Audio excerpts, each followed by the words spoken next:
তো গাইজ ৰুমটোৰ ভিতৰতে মানে কান্হাক ৰখাটো বহুত ডাঙৰ কথা। তো যিটো আমি ভাড়া ঘৰত থাকোঁ বালকনিখন বহুতখিনিয়ে ডাঙৰ।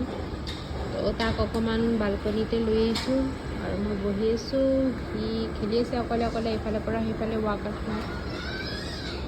কান্হা অঁ অঁ অঁ সি মানে ভাবিছে মই ভিডিঅ' কল কৰিছোঁ, সেইকাৰণে দৌৰি আহিছে একদম। কি ঘূৰি ঘূৰি দিয়া ঘূৰি ঘূৰি ঘূৰি ঘূৰি ঘূৰি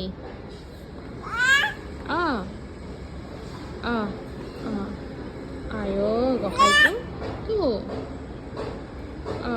আজি মোৰ মানে অলপ গাটো বেয়া। তো সি বেচেৰা ৰাতিপুৱাৰ পৰা অলপ অকলশৰীয়া হৈ গৈছে।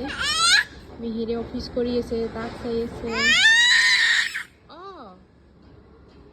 কালি খুৱাই মুখখন কি কৰি থৈছে দেখিছেনে মিহিৰে তাক?